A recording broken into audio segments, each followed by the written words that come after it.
আসসালামু আলাইকুম। স্টিম স্কুলের পক্ষ থেকে আবারও সবাইকে স্বাগতম। আমাদের আজকের বিষয় 11তম বিসিএস প্রিলিমিনারি টেস্ট 1990-91 এর ইংলিশ প্রশ্ন সমাধান। চলুন আমরা আমাদের প্রশ্নের সমাধানে চলে যাচ্ছি। আমাদের প্রথম প্রশ্ন হলো, what is the synonym of insight? The synonym of insight is instigate. লক্ষ্য করুন, ইনসাইট অর্থ হচ্ছে উদ্দীপ্ত করা, এনকারেজ অর স্টির আপ। এটা হচ্ছে মূলত ভায়োলেন্ট অর আনলফুল বিহেভিয়ারের জন্য উদ্দীপ্ত করা। আচ্ছা, এখন ইনস্টিগেট শব্দের অর্থ হচ্ছে প্ররোচিত করা। সো ইনসাইট অ্যান্ড ইনস্টিগেট কাছাকাছি শব্দ, এ কারণে দে আর সিনোনিম। আমাদের বাকি অপশনগুলোর অর্থ হচ্ছে পারমিট অনুমতি, আর্জ তাড়ন, রিসিভ মানে হচ্ছে প্রতারণা করা। আমাদের পরবর্তী প্রশ্ন হচ্ছে, what is the antonym of honorary? What is the antonym of honorary? অপশনগুলো দেখে নিই আমরা। অপশনগুলো হচ্ছে অফিসিয়াল, অনারেবল, স্যালারিড, লিটারারি। লক্ষ্য করুন, অ্যান্টোনিম বলেছে, এখানে অনারারি হচ্ছে সে এমন সার্ভিসকে বোঝাচ্ছে বা এমন অফিসিয়াল জবকে বোঝাচ্ছে যার জন্য আপনাকে কোনো অর্থ বা বৃত্তি দেওয়া হয় না, আপনি স্বেচ্ছায় এটা করে থাকেন কোনো কিছুর বিনিময় ছাড়াই। তাহলে অনারারির অ্যান্টোনিম হবে স্যালারিড। আচ্ছা, আমরা আমাদের পরবর্তী প্রশ্নে যাব। আমাদের পরবর্তী প্রশ্নে যাচ্ছি। আমাদের পরবর্তী প্রশ্ন হলো, what is the verb of the word ability? লক্ষ্য করুন, প্রদত্ত অপশনগুলোর মধ্যে অ্যাবিলিটির ভার্ব হচ্ছে এনেবল, যার অর্থ to able to do something, to perform task করা, সেটা হচ্ছে এনেবল। আচ্ছা, এখন বাকি অপশনগুলো আমরা দেখি। এর ভিতরে অ্যাবিলিটি নিচে হচ্ছে noun, state of the condition of doing something বোঝাচ্ছে। আচ্ছা, অ্যাবল, অ্যাবল হচ্ছে অ্যাডজেক্টিভ, শক্তি বা সামর্থ্য বোঝাচ্ছে, গুণ বোঝাচ্ছে, দোষ এবং গুণ। অ্যাবলি, অ্যাবলি হচ্ছে অ্যাডভার্ব, সে ভার্বকে মডিফাই করে। আর এনেবল হচ্ছে ভার্ব। আচ্ছা, আমরা আমাদের পরবর্তী প্রশ্নে যাচ্ছি। আমাদের পরবর্তী প্রশ্ন হচ্ছে, who is the poet of the Victorian age? Given options are Helen Carrolls, Shakespeare, Matthew Arnold and Robert Browning. লক্ষ্য করুন, Matthew Arnold and Robert Browning both are very important poet from Victorian age. লক্ষ্য করি, Victorian age duration was 1832 to 1901, অর্থাৎ 1832 থেকে 1901 সালের ভিতরে যে সময়কাল, এই সময়কালটাকে আমরা বলবো ইংলিশ লিটারেচারের ভিক্টোরিয়ান পিরিয়ড। লক্ষণ, three major poets were Alfred Tennyson, ইনি হচ্ছেন আলফ্রেড টেনিসন, ম্যাথিউ আর্নল্ড কে ছবি দেখতে পাচ্ছি, আর হচ্ছে Robert Browning. This three person was the three major poet from Victorian age. So আমরা মনে রাখবো Alfred Tennyson, Matthew Arnold and Robert Browning. আমরা আমাদের পরবর্তী প্রশ্নে যাব। আমাদের পরবর্তী প্রশ্ন হলো, who is the author of for whom the bell টলস? The author of for whom the bell tolls is Ernest Hemingway. Ernest Hemingway.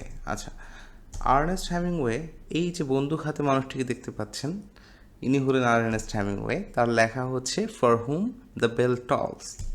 আচ্ছা, আর্নেস্ট হ্যামিংওয়ে কেমন ছিলেন? তিনি একজন জার্নালিস্ট ছিলেন, নোভেলিস্ট ছিলেন, শর্ট স্টোরি রাইটার ছিলেন অ্যান্ড স্পোর্টসম্যান ছিলেন। আচ্ছা, সে তার most of the work produce করেছেন মিড 1920 থেকে, অর্থাৎ ওয়ার্ল্ড ওয়ার ওয়ানের পর থেকে মিড 1950s মধ্যে। And he won the Nobel prize in literature in 1954। তার আরও কয়েকটা বই দেখুন।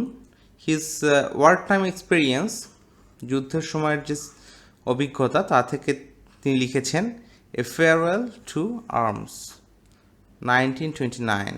অ্যান্ড তার আরও দুইটি বিখ্যাত বই হচ্ছে the sun also rises and the old man and the sea. তিনটা বই খুব গুরুত্বপূর্ণ, আবারও আসতে পারে।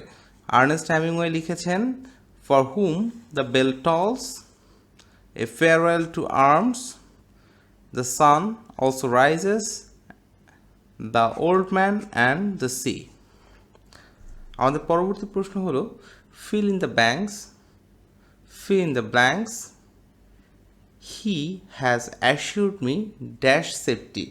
হি হ্যাজ অ্যাসিউরড মি অফ হবে এখানে, he has assured me of safety. লক্ষ্য করুন অ্যাসিউরের পরে সাধারণত অফ অর অ্যাবাউট বসে, অফ অর অ্যাবাউট বসে এবং এটাকে কি অর্থ প্রকাশ করে? এনশিওর বা মেক শিওর, এনশিওর, এনশিওর করে।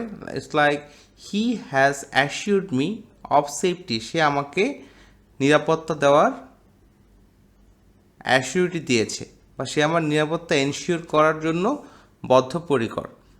আমরা আমাদের পরবর্তী প্রশ্নে যাব। আমাদের পরবর্তী প্রশ্নটি হলো may Allah help you, what kind of sentence is this? আমাদের অপশন দেওয়া আছে operative, imperative, assertive and exclamatory. এই অপশনগুলোর মধ্যে মে আল্লাহ হেল্প ইউ হচ্ছে অপারেটিভ সেন্টেন্স। কেন? লক্ষ্য করুন যে সেন্টেন্সে উইশ অর প্রে এই ভাবটা বোঝায় সেই সেন্টেন্সগুলো হচ্ছে অপারেটিভ সেন্টেন্স। আমাদের সেন্টেন্স সাধারণত 5 প্রকার আছে, তার মধ্যে অপারেটিভ সেন্টেন্সের উদাহরণ আমরা দেখি মে আল্লাহ হেল্প ইউ। এরপর অ্যাসার্টিভ বা ডিক্লারেটিভ সেন্টেন্স বলতে আমরা কী বুঝি? আমরা এই যে উদাহরণটা লক্ষ্য করি, he is a good leader, এখানে হচ্ছে অ্যাসার্টিভ বা একটা বিবৃতি বুঝিয়েছে he is a good leader. তাহলে কি হবে? অ্যাসার্টিভ বা ডিক্লারেটিভ সেন্টেন্সে হচ্ছে স্টেটমেন্ট থাকবে, ফিলিং থাকবে, ওপিনিয়ন থাকবে, ইনসিডেন্ট থাকবে, ইভেন্ট থাকবে, হিস্টোরি অর এনিথিং, যা হচ্ছে আমরা মোটামুটি বর্ণনা করে থাকি। এরপর কি আছে ইম্পারেটিভ সেন্টেন্স। ইম্পারেটিভ সেন্টেন্স কী ধরনের সেন্টেন্স হবে? আচ্ছা, একটা উদাহরণ লক্ষ্য করি। উদাহরণ হচ্ছে please clean your room, please clean your room. It's একটা রিকোয়েস্ট বোঝাচ্ছে। কনসিডার ভেজিটেবল ওভার মিট একটা সাজেশন বোঝাচ্ছে। পুট ইট ডাউন একটা অর্ডার বোঝাচ্ছে বা আদেশ বোঝাচ্ছে। এখন লক্ষ্য করুন তো ইম্পারেটিভ সেন্টেন্সে কী থাকবে? ইম্পারেটিভ সেন্টেন্সটা অনেকটা অ্যাসার্টিভ সেন্টেন্সের মতো বর্ণনা থাকবে, কিন্তু এর ভিতরে একটা স্পেশাল ইমোশন প্রকাশ পাবে। ইমোশনটা হচ্ছে অ্যান অর্ডার হতে পারে, একটা কমান্ড হতে পারে, একটা ডিরেকশন অর রিকোয়েস্ট হতে পারে। এই জিনিসগুলো যদি বোঝায় তাহলে সেটা হচ্ছে ইম্পারেটিভ সেন্টেন্স। তাহলে আমরা পেলাম কমান্ড, লক্ষ্য করুন command, order, direction or a request, এইগুলো থাকলে মোটামুটি একটা সেন্টেন্সের মধ্যে তাকে আমরা ইম্পারেটিভ সেন্টেন্স বলতে পারি। এরপর হচ্ছে এক্সক্লামেটরি। এক্সক্লামেটরিটা কী থাকবে? Joseph you scared the life out of me. তার মানে হচ্ছে একটা বিস্ময়, একটা ভাব এখানে কাজ করে, বিস্ময়, আবেগ, ইমোশন, একটা যেখানে হচ্ছে বিস্ময়বোধক কিছু একটা কাজ করে এবং সব সেন্টেন্সই মোটামুটি এই বিস্ময়বোধক চিহ্নটা থাকবে।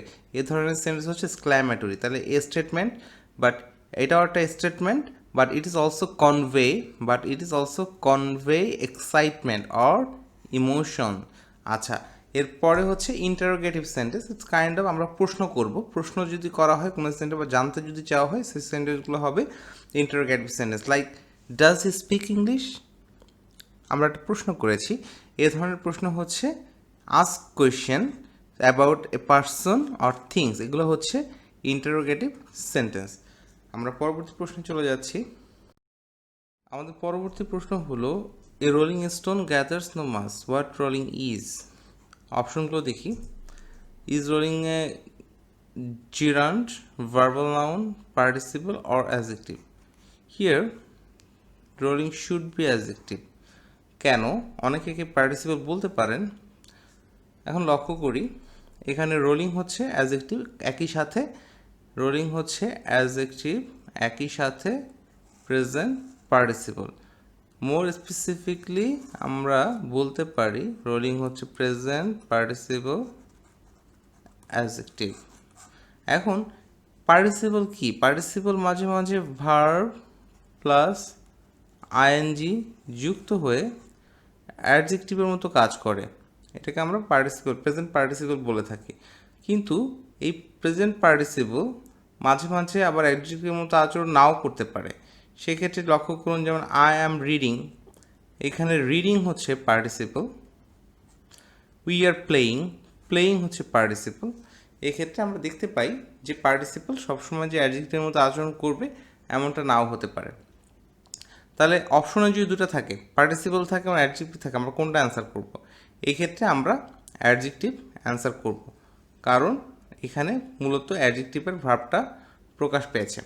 আমরা আমাদের পরবর্তী প্রশ্নে যাচ্ছি। আমাদের পরবর্তী প্রশ্ন হলো he has been ill dash Friday last in fill in the blanks. He has been ill dash Friday last. এখন হচ্ছে এই শূন্যস্থানে কি বসবে? শূন্যস্থানে বসবে সিন্স। কোনো কাল ব্যাপিয়া কোনো কাজ চলতে থাকলে তাকে সেখানে আমরা সিন্স বসাই। আচ্ছা, দেখুন কি আছে ডিসকাশনে। সিন্সের ক্ষেত্রে বলা হচ্ছে since is use to indicate definite time. Since is use to indicate definite time. আচ্ছা, like it has been raining since morning হতে পারে। আর ডেফিনিট টাইমকে বোঝাচ্ছে সে কবে থেকে অসুস্থ, সে হচ্ছে লাস্ট ফ্রাইডে থেকে অসুস্থ, নির্দিষ্ট করে ডেফিনিট টাইম বুঝিয়েছে। আচ্ছা, তাহলে অ্যান্সার হবে আমাদের এখানে since. He has been ill since Friday last. গত শুক্রবার থেকে সে অসুস্থ। আমরা পরবর্তী প্রশ্নে চলে যাচ্ছি। আমাদের পরবর্তী প্রশ্ন হলো which is the noun of the word beautiful. আমরা অপশনগুলো লক্ষ্য করি। এই অপশনগুলোর ভিতরে বিউটি হচ্ছে বিউটিফুলের নাউন। আচ্ছা, এখন লক্ষ্য করুন বিউটিফুল নিজে হচ্ছে অ্যাডজেক্টিভ, আরেকটা অ্যাডজেক্টিভ হচ্ছে বিউটিয়াস অ্যাডজেক্টিভ, আর বিউটি হচ্ছে নাউন, বিউটিফাই হচ্ছে ভার্ব অ্যান্ড বিউটিফুলি হচ্ছে অ্যাডভার্ব। আমরা আমাদের পরবর্তী প্রশ্নে যাচ্ছি। Hold water means what? Hold water means bear examination. অর্থাৎ কোনো কিছু হচ্ছে প্রপার কন্ডাক্ট বা রিসার্চের মাধ্যমে প্রতিষ্ঠিত করা। ইটস লাইক, আমরা একটা এক্সাম্পল দেখি। এক্সাম্পল হচ্ছে the argument just doesn't hold water. The argument, this argument just doesn't hold water. তার মানে হচ্ছে এই আলোচনা বা এই সমালোচনার কোনো তাত্ত্বিক বা রিসার্চ নাই, কোনো ভিত্তি নাই। সো এইখানে মানে কোনো পরীক্ষালব্ধ কোনো প্রমাণ নাই। সো এইখানে হোল্ড ওয়াটার মানে আমরা বুঝবো বেয়ার এক্সামিনেশন। হোল্ড ওয়াটারের আর একটা অর্থ দেখি, appear to be valid. Hold water means appear to be valid, sound or reasonable. আচ্ছা, আমরা আমাদের পরবর্তী প্রশ্নে যাব। আমাদের পরবর্তী প্রশ্ন হলো out and out means options not at all, thoroughly, to be last, man of outside. এখানে প্রদত্ত অপশনগুলোর মধ্যে আউট অ্যান্ড আউট মিনস হচ্ছে থ্রোলি। এখন লক্ষ্য করুন আউট অ্যান্ড আউট মিনস হচ্ছে in every respect, absolute or complete. আমরা একটা উদাহরণ লক্ষ্য করি। উদাহরণে বলা হয়েছে যে a terrible party is an out disaster. তার মানে হচ্ছে একের পর এক ডিজাস্টার বা দুর্ঘটনা ঘটছে এই পার্টিতে। So thoroughly it's refers to the meaning thoroughly. এখন লক্ষ্য করুন এইটা হচ্ছে একটা অ্যাডজেক্টিভ। এই adjective out and out particularly use for providing emphasises, জোর দেওয়ার ক্ষেত্রে, একটা জিনিসের উপর জোর দেওয়ার ক্ষেত্রে এই অ্যাডজেক্টিভটা ব্যবহার করা হয়। Often in a negative way but not always. Negative ওয়েতে ব্যবহার করা হয় কিন্তু সবসময় যে নেগেটিভভাবে ব্যবহার করা হবে এমনটা না। আচ্ছা, আমাদের পরবর্তী প্রশ্নে আমরা যাচ্ছি। আমাদের পরবর্তী প্রশ্ন হলো চুজ দ্য কারেক্ট সেন্টেন্স। দেখুন যে চারটি অপশন দেওয়া আছে। Rich is not always happy, the rich is not always happy, the rich is not happy always, the rich are not happy always, the rich হচ্ছে এখানে অ্যাডজেক্টিভ। এর আগে যখন দা বসবে তখন এটা প্লুরাল ইন্ডিকেট করবে। সো এর পরের যে অক্সিলারি ভার্ব এটা প্লুরাল হবে। সো ঘ হচ্ছে আমাদের সঠিক উত্তর। আমরা উত্তরটা দেখি। হ্যাঁ, the rich is not, sorry এখানে হবে the rich are not happy always. লক্ষ্য করুন the adjective the plus adjective যখন থাকবে, আবার লক্ষ্য করুন works as a plural noun. So after this structure the verb will be plural. আমরা আমাদের পরবর্তী প্রশ্নে চলে যাব। আমাদের পরবর্তী প্রশ্নটি হলো চুজ দ্য কারেক্ট সেন্টেন্স। চারটা অপশন দেওয়া আছে। এর লক্ষ্য করুন এর ভিতরে তিনটাতে HUNGED রয়েছে এবং একটাতে আছে hanged HANGED।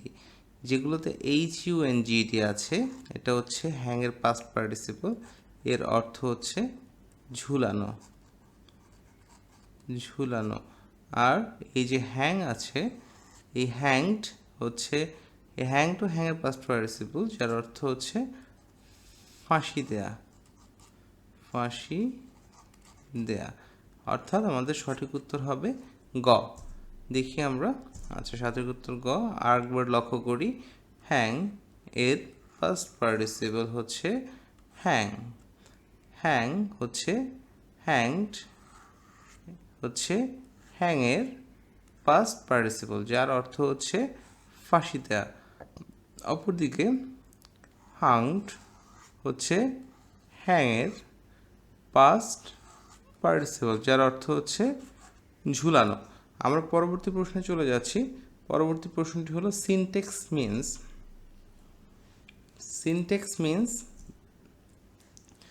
Sentence building. Syntax means sentence building. লক্ষ্য করুন, syntax is the grammatical structure of sentence. আচ্ছা, সিনট্যাক্স কি হয়? সিনট্যাক্স হচ্ছে একটা সেন্টেন্সকে আমরা গ্রামার মেনে কিভাবে লিখি তার একটা নিয়ম। এখন the format in which the word কি হয়, যে ফরম্যাটে words and phrases are arranged, সেই প্রক্রিয়াটাকে বলা হয় সিনট্যাক্স। আচ্ছা, আমরা আমাদের পরবর্তী প্রশ্নে চলে যাব। আমাদের শেষ প্রশ্নটি হলো justice delayed is justice denied was stated by who. প্রদত্ত যে অপশনগুলো দেওয়া আছে এর ভিতরে এই উত্তরটি হবে গ্ল্যাডস্টোন, বা উত্তরটি আমরা গ্ল্যাডস্টোন বলতে পারি। তবে justice delayed is justice denied এটি গ্ল্যাডস্টোনের উক্তি কিনা এক্স্যাক্টলি, এটা নিয়ে অনেকের মনে সংশয় আছে। এখন লক্ষ্য করুন, ডান পাশে যে ভদ্রলোককে দেখতে পাচ্ছেন ইনি হচ্ছেন উইলিয়াম এডওয়ার্ড গ্ল্যাডস্টোন। তিনি একটি বই লিখেছেন the faith and politics in Victorian Britain, এটা মনে রাখবেন। এখন আমরা একটা নোট দেখব, এখানে বলা হচ্ছে যে এই উক্তিটি যদি গ্ল্যাডস্টোন করে নাও থাকে, সিমিলারলি একটা উক্তি করেছিলেন Martin Luther King junior. He said justice too long delayed is justice denied. So Martin Luther King বলেছিলেন justice too long delayed is justice to right. Martin Luther King কে ছিলেন? যে ছবিটি দেখতে পাচ্ছেন ইনি হলেন মার্টিন লুথার কিং। তার বিখ্যাত ডায়লগ ছিল keep the dream alive. Actually Martin Luther king ছিলেন আমেরিকান সিভিল রাইটস অ্যাক্টিভিস্ট, যে কিনা একটা বিখ্যাত ভাষণ দিয়েছিলেন। তার স্টার্টিং ছিল আই হ্যাভ এ ড্রিম, খুবই বিখ্যাত একটা লাইন, স্পিচের লাইন তার। আচ্ছা, এখন এই মার্টিন লুথার কিং এই ভাষণটি দিয়েছিলেন মার্চ মাসে, for jobs and freedoms and for the end to racism in United States. এই রেসিজম আন্দোলনের জন্য এই মার্টিন লুথার কিং একটা স্মরণীয় নাম হয়ে থাকবে। এখন লক্ষ্য করুন গ্ল্যাডস্টোন এই উক্তিটি বলেছে কিনা। According to the respectfully quoted, আচ্ছা according to respectfully quoted a dictionary of quotation, a dictionary of quotation is attributed William Edward Gladstone, but such attribution was not verified. অর্থাৎ justice delayed and is justice denied এই অ্যাট্রিবিউটেডটা বা এই উক্তিটা গ্ল্যাডস্টোনের কিনা এটা verified না। কিন্তু same type of জিনিস William Penn বলেছিলেন to delay justice is injustice. তাহলে আমরা এই ধরনের দুইটা উক্তি পাই, একটা হচ্ছে justice too long delayed is justice denied, যেটা বলেছিলেন Martin Luther King, American civil rights activist. আর উইলিয়াম পেন বলেছিলেন টু ডিলেইড, মনে রাখুন উইলিয়াম পেন বলেছিলেন to delay justice is injustice. To delay justice is injustice, এটা বলেছিলেন উইলিয়াম পেন। আচ্ছা, আজকে এই পর্যন্তই। আপনাদের জন্য আমাদের পরবর্তী আয়োজনে থাকছে 11তম বিসিএস প্রিলিমিনারি টেস্ট 1990-91 প্রশ্ন সমাধান। বিষয় বাংলাদেশ বিষয়াবলী। সো লাইক অ্যান্ড শেয়ার করে স্টিম স্কুলের সাথে থাকুন এবং এখনও যারা আমাদের চ্যানেলটি সাবস্ক্রাইব করেন নাই তারা সাবস্ক্রাইব করুন এবং নিয়মিত নোটিফিকেশন পেতে বেল বাটনে ক্লিক করে রাখুন। ধন্যবাদ সবাইকে।